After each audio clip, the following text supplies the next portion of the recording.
உங்களோட பழைய வீட்டுக்கு பெயிண்ட் பண்ண போகிறீங்க அப்படின்னா நான் சொல்கிற இந்த பாயிண்ட்ஸ்லாம் கண்டிப்பாக மைண்டில் வச்சுக்கோங்க.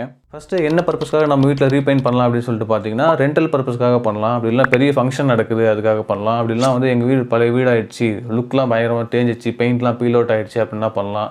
அப்படி இல்லைனா இந்த வீட்டோட கலரே எனக்கு வந்து பிடிக்கல, போர் அடிச்சிச்சு அப்படின்னாலும் நம்ம வந்து வேறு கலர் பெயிண்ட் பண்ணலாம். இந்த ரீபெயிண்ட் பண்ணுறதுக்கு முன்னாடி நீங்கள் என்ன கவனிக்கணும் அப்படின்னா, உங்கள் வாலில் ஏதாவது ஈரப்பதம் வந்திருக்கா, மழை காலத்துலையோ இல்லை வேறு எதனா சீசன்லேயோ வந்து ஈரப்பதம் உள்ள வந்திருக்கா, அதுக்கப்புறம் பெயிண்ட் எதனா தேவையில்லாத இடத்துல உறிஞ்சி வந்திருக்கா, ஏதாவது ஒரு சில இடத்துல மட்டும் உறிஞ்சி வந்திருக்கும், பபுள்ஸாக வந்திருக்கும்.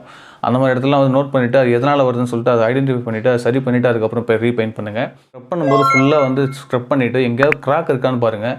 பிளாஸ்டிக்லையோ இல்லை வந்து பெயிண்ட்லேயோ வந்து கிராக் இருக்கான்னு பார்த்துட்டு அந்த இடத்துல கிராக் ஃபில்லர் போட்டு அப்ளை பண்ணிவிட்டு கிராக் பட்டி பார்த்துட்டு அதுக்கப்புறம் நீங்கள் வந்து பெயிண்ட் பண்ணிங்க அப்படின்னா உங்களுக்கு வந்து இன்னும் லைஃப் வரும். அதே மாதிரி பழைய பெயிண்ட் வந்து ரொம்ப டார்க்காக அடிச்சிருக்கும், அதுக்கு மேலே இப்போ எந்த கலர் பெயிண்ட் அடித்தா கரெக்டாக இருக்கும் அப்படின்னு சொல்லிட்டு கேட்டிங்கன்னா, அந்த பெயிண்ட்டை வந்து ஃபுல்லாக ஸ்க்ரப் பண்ணிவிட்டு மேலே வந்து ஒரு ப்ரைமர் கோட் ஒன்று கொடுத்துருங்க.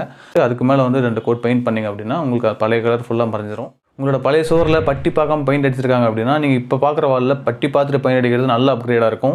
இன்கேஸ் பழைய வாலில் வந்து பெயிண்ட் இருக்குது அப்படின்னா, நீங்கள் அந்த பெயிண்ட் நல்லா ஸ்க்ரப் பண்ணி எடுத்துகிட்டு மதர் வாலில் தான் அந்த பட்டி அப்ளை பண்ணணும். பெயிண்ட் மேலே வந்து பட்டி அப்ளை பண்ணிங்க அப்படின்னா அது வந்து ஒட்டாது. பழைய வீட்டோட பெயிண்ட் அடிக்க போகிறீங்க அப்படின்னா இந்த பாயிண்ட்லாம் கண்டிப்பாக மைண்டில் வச்சுக்கோங்க. தேங்க்யூ. ஹாய் ஹலோ வணக்கம், நான் உங்கள் Murugan, civil engineer. Daily 2 shorts and reels போட்டுட்ருக்கேன். 1 for technical knowledge and 1 for general knowledge. Kindly follow and subscribe. Thank you.